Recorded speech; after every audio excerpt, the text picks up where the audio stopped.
Well, thank you very much, and welcome. As we say in Arabic, Salam alaikum, and peace be upon you is something very important when you talk about nuclear war, of course.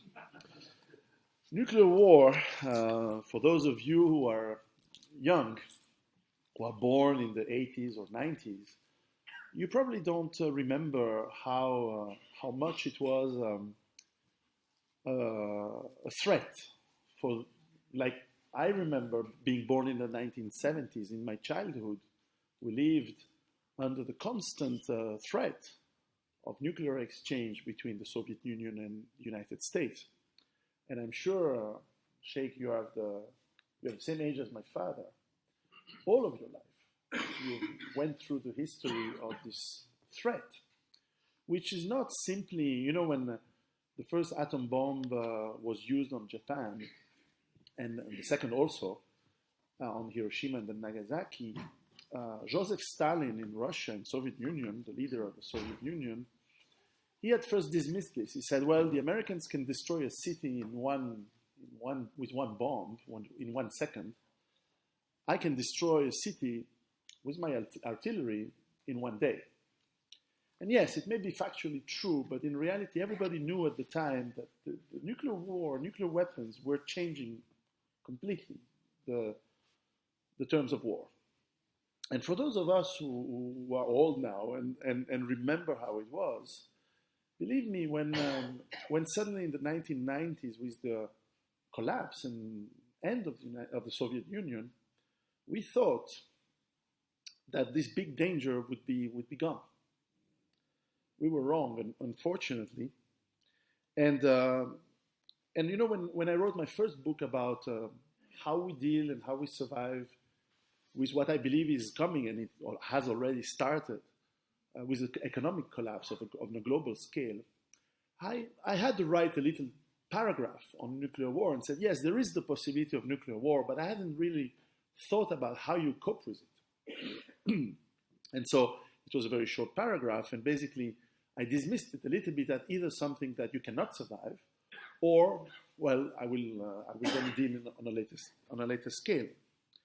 And incidentally, a year ago exactly, I started to think about this, and I was contacted by a gentleman who has been the specialist for nuclear, bacteriological, and chemical warfare for the French gendarmerie, the elite gendarmerie, the GIGN, le Groupe d'Intervention de la Gendarmerie Nationale in France. And he contacted me and said, well, I liked your books, and maybe we can write a book together. And so we decided to read, and I researched this topic also because it was, of course, fascinating and very interesting for myself. And this led to a book which I have here. In fact, this is the first copy. Well, it's not a copy of the book, but clearly this is the last. I am still putting my last little changes of it, and it will be published in a few weeks, in a few months maybe. And of course, the topic is how you survive to nuclear, radiological, bacteriological, and chemical incidents, which can include warfare, of course. So here I will focus only on the nuclear part, and clearly this is something that anyone who watches the news today, honestly, has to. It has never been that possible since 1962. The last time we've been so close to nuclear war was 1962, when, during the Cuba crisis in October, between the 13th and I think the 19th of October of 1962, the United States Navy conducted an act of war against Cuba by making a blockade, and the Soviet sent ships to break that blockade. And during that very tense time, there was a day when one of the Russian submarines almost launched an atomic torpedo on an American nuclear carrier. And fortunately, the second in command of that submarine stopped the order and said, well, no, we need to be sure, because, in fact, the submarine was attacked by an American destroyer, but they were not real depth charges. They were duds. They were not real ones. But we were very close to a nuclear exchange then. And so today, what do you need to have a nuclear war? Well, first of all, you need three things. You need first of all the nuclear warheads and the vectors to bring them to your objective. You need the opportunity, which means that you need to have some advantage or some rational or sometimes irrational reason, but at least a reason that seems opportunistic to use them. And we'll talk about that. And of course, you need the political will. You need the willingness to use them. It's not something that you launch by mistake. It's something that you decide. So let's first look at what are the countries today, the organizations that have nuclear weapons today. Well, clearly they are the big military superpowers. It's obviously the United States of America. It's obviously Russia, which have thousands of nuclear warheads. Much less than they used to. At the height of the Cold War in the end 70s, early 80s, United States had 16,000 warheads and Russia had almost 40,000. That's a huge amount. Today this is much less, but they're more precise, more advanced in technology. You have, of course, some smaller players like United Kingdom or France, which have about 200 warheads each. You have China, which also starts to have not only more warheads, but more importantly is the ability to project them with missiles, submarine-launched missiles. Of course, you have India and Pakistan, which each has about 100, and the vectors for local delivery. You have North Korea now. You have Israel, which has between 70 and 400, depending on the sources. And has capacity to launch them through cruise missiles and submarines. So it has the capacity to hit any part of the world. And of course, there is a big mystery on Iran. Is Iran developing nuclear weapons? We don't really know officially, at least. And then you have some other countries which could have atomic weapons very quickly. And these countries are Japan, South Korea, which have the engineering, the manufacturing, and the technical skills to build them in a few months, very quickly. And you have Saudi Arabia, very interestingly, which has a deal with Pakistan. They funded Pakistan's nuclear research and nuclear development. And there is a deal, and actually right now there's some concerns, or certainly in the news, we're talking about the ability of Saudi to receive missiles with nuclear warheads from Pakistan as part of this deal.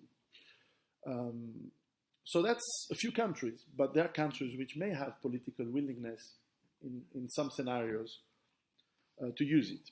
The questions also that remains open is, are terrorist organizations able to put their hands on nuclear weapons? And so far this has been extremely unlikely, and this is technical, but every nuclear warhead has a signature and has a sort of fingerprint. And the material which they are built is extremely tracked. And of course, the scenario means that if a terrorist organization gets a nuclear weapon, it means that someone gave it to them. And so it's fairly easy to find out who gave it to them. And this is probably why this has never happened so far. But you cannot rule out the possibility that this may happen eventually. Now, I think the most interesting part is the political will. Who has the ability and decision capacity to say, yes, now we go to nuclear war? Because obviously it has not been used since World War II. And the mythological impact of nuclear warheads and nuclear bombs has been huge because of movies, because of, in the popular culture, we always have seen movies of post-apocalyptic worlds like Mad Max and others. And the mere use of nuclear weapons is something extremely, extremely scary for all of us. So any country who would start to use them would be immediately seen as extremely evil and extremely beyond any reasonable aspects. And in fact, how nuclear weapons were to be used, at least officially, since the end of the 1940s, have always been, there's no country who said we will use nuclear weapons first. They always said we will only use them if attacked or if our survival is at stake. That was the official reason, because now we know, because of course some archives have been declassified, especially from United States and also from the Soviet Union, that there had been plans to use nuclear weapons immediately as first strike. And most of these plans came from the United States. In fact, in 1952, the United States had a real plan of attack to completely obliterate the Soviet Union without warning, as a surprise attack. And this is what, by the way, in the media, in the movies, they always said it would be the opposite. They always said, oh, Russia will attack us in a surprise attack and things like that. Russia never planned to have surprise attacks on the West. They planned to use nuclear weapons in a war immediately. That's true. But they never planned to attack with nuclear weapons as a surprise attack. So it is interesting to see that America has been planning for aggressive nuclear war, in fact, since 1946, but that was just suggestions. But the real plans of attack started in 1952, and these plans were ready in 1959, and they had been suggested to President Eisenhower, which refused them. And in 1962, the same general, Curtis LeMay, in fact, his name, proposed them to President Kennedy to destroy Russia. But if I tell you the plans, just it's not really funny, but to give you an idea, I think they planned for something like 7,000 nuclear warheads to be sent on Russia, China, and Eastern Europe. Moscow alone would receive 180 nuclear warheads. So this is an extermination attempt. This is not just winning a war. It's completely leveling and destroying every single person who would inhabit Russia and completely take it out of the world. And so it sounds insane, of course, because when you look into the details of what is the effect of an explosion, and you look at the real effects in Hiroshima and Nagasaki, and even when they did simulation, the effects of the blast, the fire, the radiation is quite huge. It's not a complete total death of everything, but very near that. So this was quite crazy, in fact. But they were serious about it. They put military power and the forces of America at full speed to be able to deliver this in the 50s and 60s. So what about today? What are the scenarios? Well, first of all, we cannot exclude scenarios of local wars. And in today's world, well, clearly there is still tension between India and Pakistan, but I think it's unlikely, because this is a typical case where you have two countries which have the means to completely destroy the other. So why would you do it? This makes no sense. So probably, if they are sane and if they are logic, this will not happen. Another scenario is what the media has put forward in the last few years of Iran and Israel. I don't believe it, because Israel face no threats from Iran, and they know it. It's just media and propaganda. But in reality, Israel is not threatened by Iran. So I don't believe that Israel would strike Iran, at least not with nuclear weapons. Israel has a policy of, they call it the Samson option, which means that if they are threatened with invasion and they would lose an invasion, which is completely unlikely today because they have such overwhelming military power today, well, in that scenario, they would use their nuclear warheads to destroy all of their enemies. And I don't know if that includes me. I don't know, but I fear that it does. So 400 nuclear warheads is enough to destroy quite a lot of the world. But I think it's a bit unlikely. Why would Israel and Iran go on a war like that? It makes no sense. The third local scenario is North Korea and South Korea, but none of them has anything to gain with anything more than boasting that they have weapons and making a lot of money with the sanctions and black market that goes around it. So I think it's unlikely. There has been in the last 15 years one likelihood, which I believe is probably gone now, which was that the United States had developed, not only them, Israel as well, what they call the mini nukes, which are miniaturized nuclear warheads that they can put on some very small precision bombs or missiles. Well, you know how American precision bombs and missiles are. Well, roughly, these were to be used to destroy a factory or an underground research center or a bunker of command and control. So these things were considered to be used in Iraq against Saddam Hussein. They were considered to be used against the nuclear research of Iran. And they were strongly suggested in the 2000s. From 2003 to 2010, there was the possibility that the United States would launch such an attack. But this is, today, it's out of the question because, in fact, I believe that the scenario that we talked, that Sheikh Imran Hussein talked earlier, is more probable, unfortunately. And this is the fact that, at least from the United States point of view, and remember, in the 90s, there was this Project for a New American Century.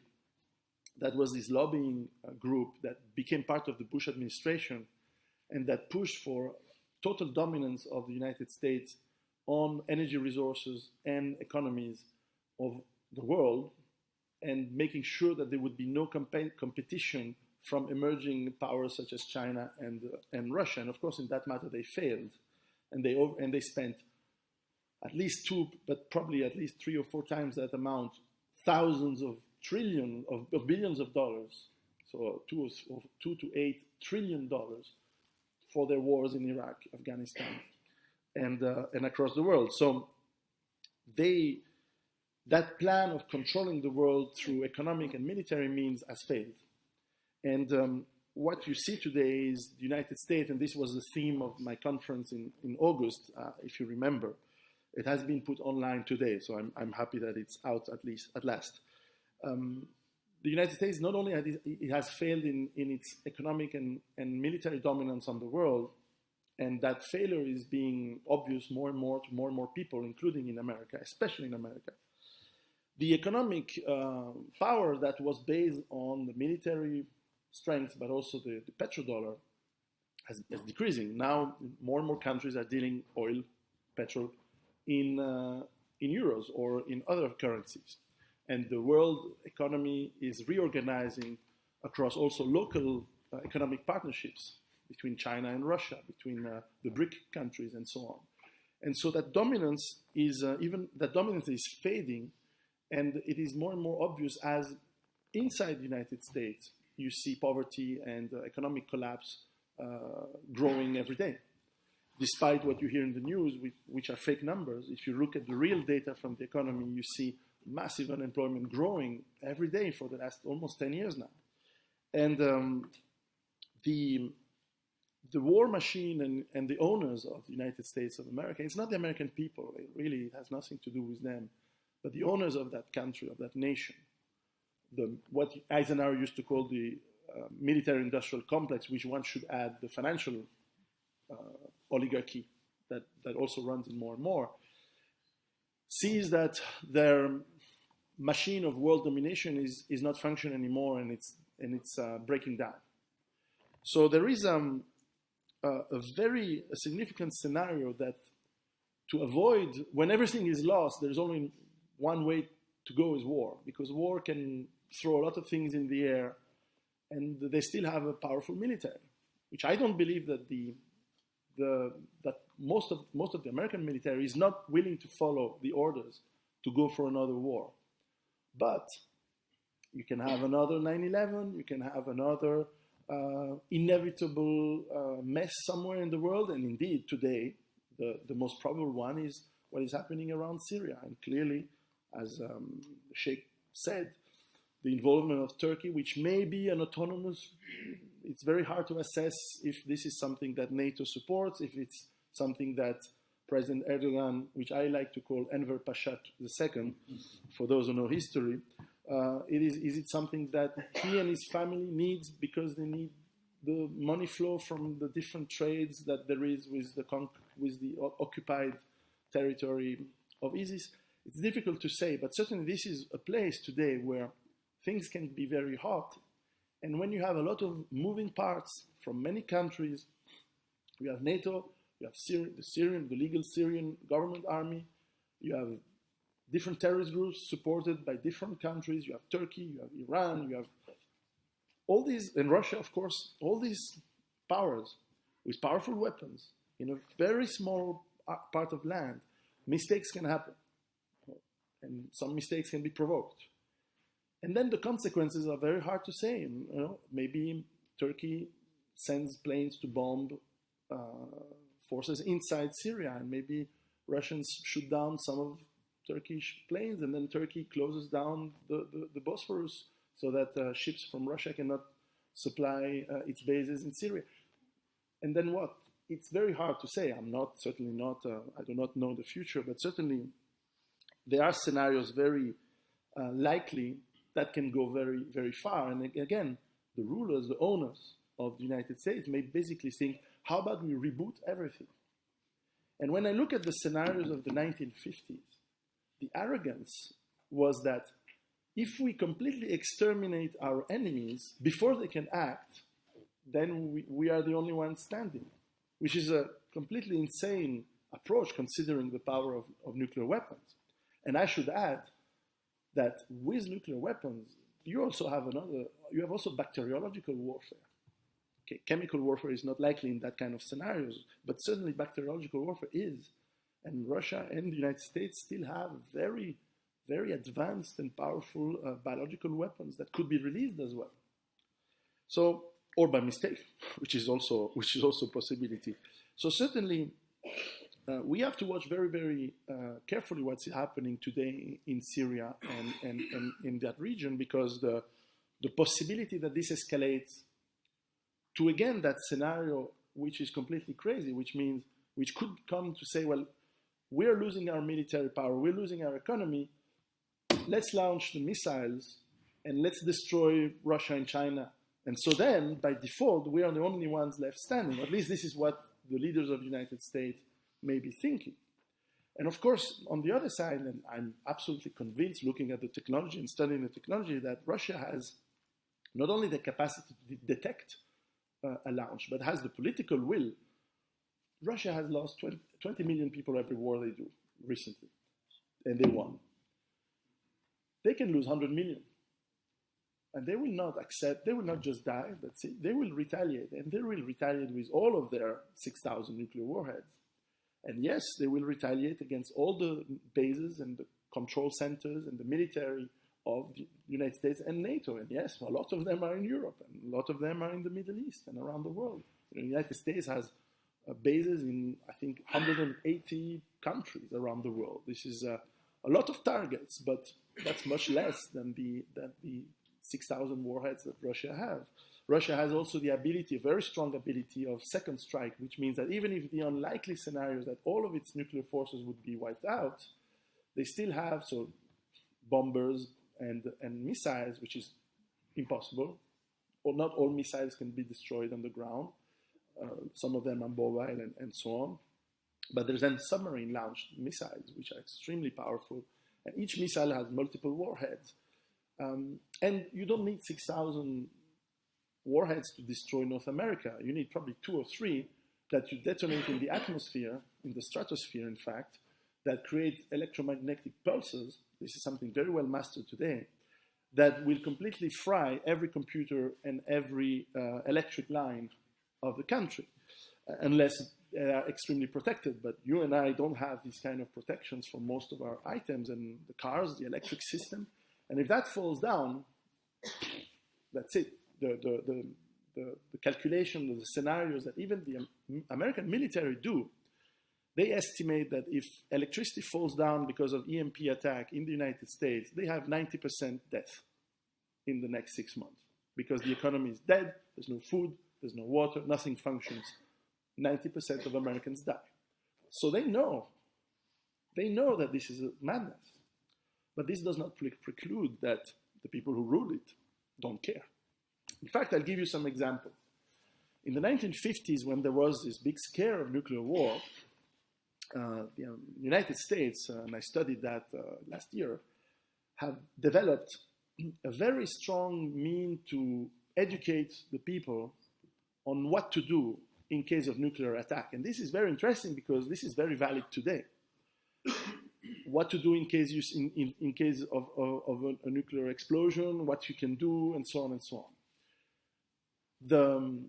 They also developed plans for shelters, and they would incite people, especially near the cities, to have shelters next to their house. Something that here in Switzerland, for those of you who are Swiss, you know how much we still have them. We have something like 7,000 big shelters in Switzerland, and every house has a shelter.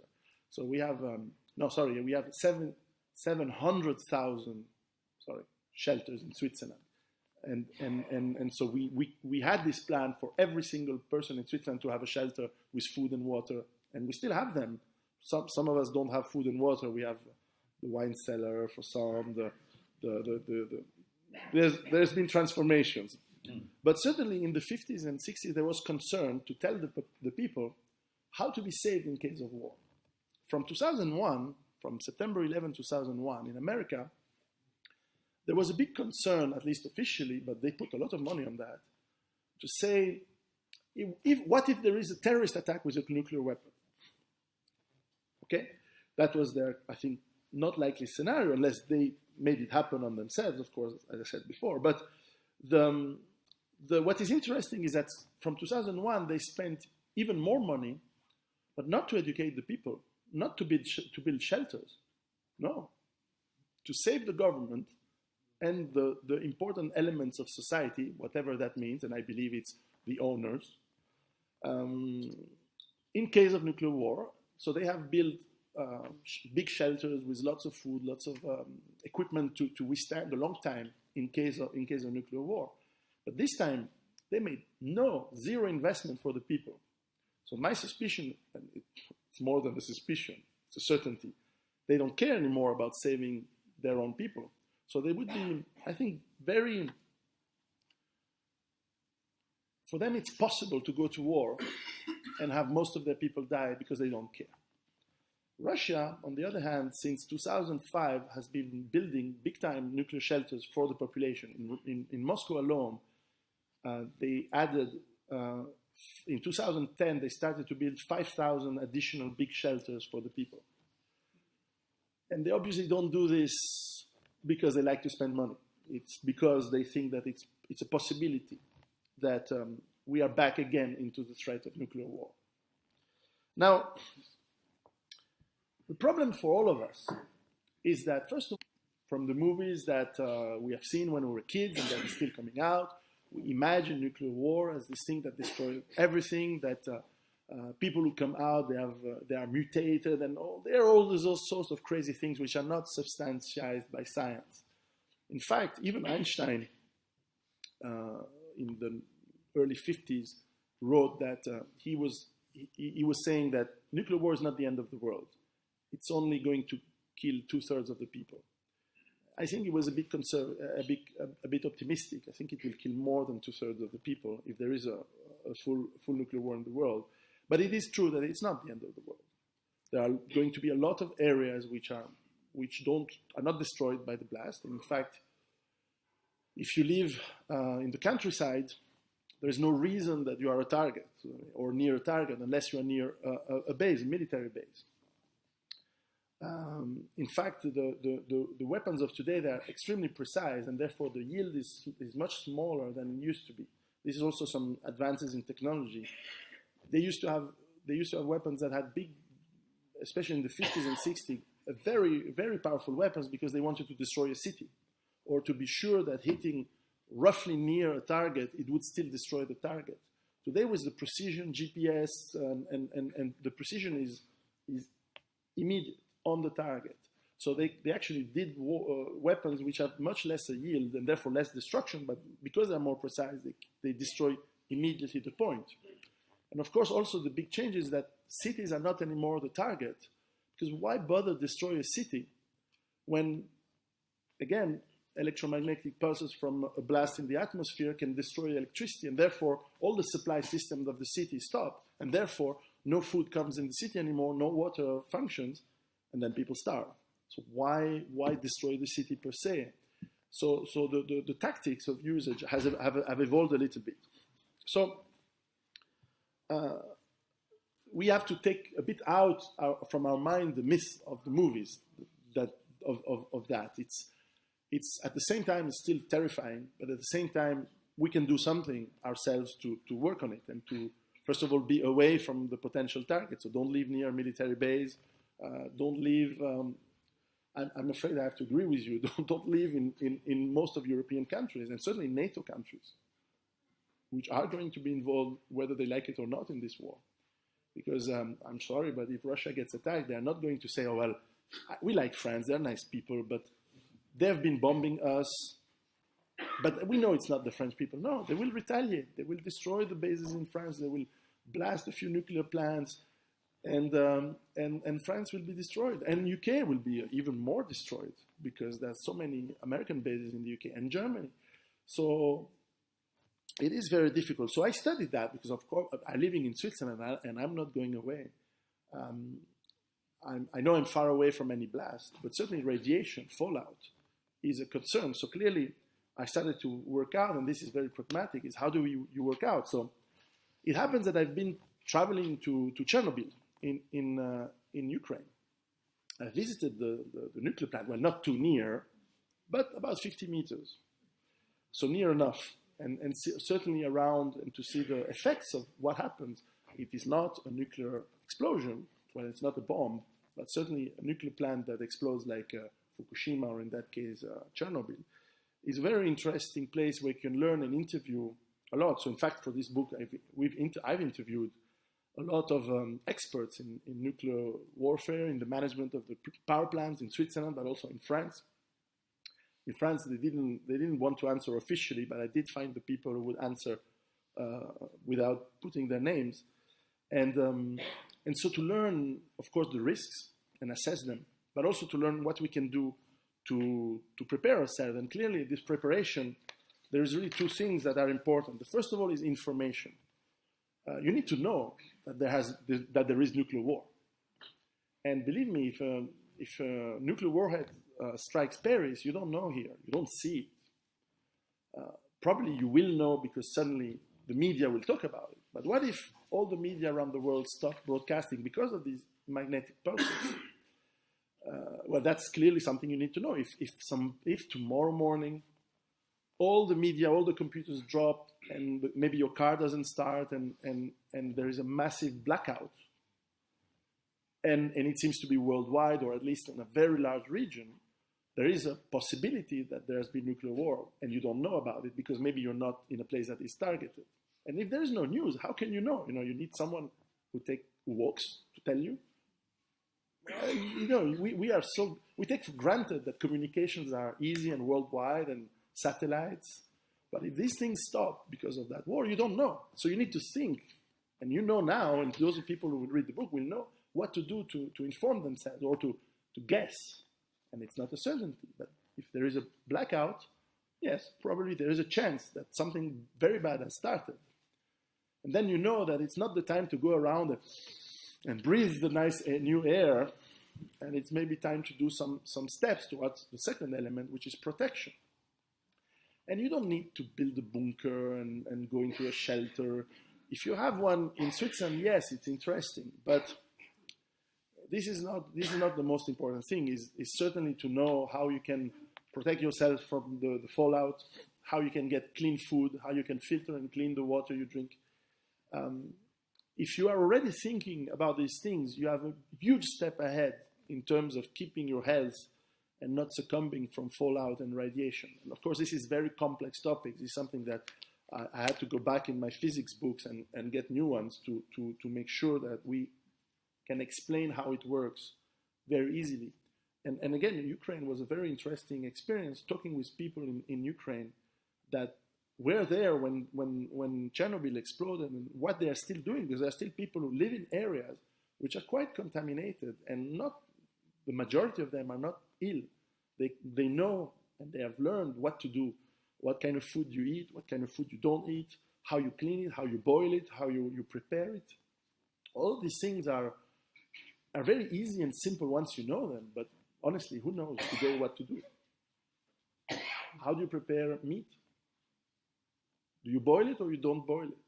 Well, then you discover that if you boil it with a lot of salt, if that meat was contaminated, 90% of the contamination goes away.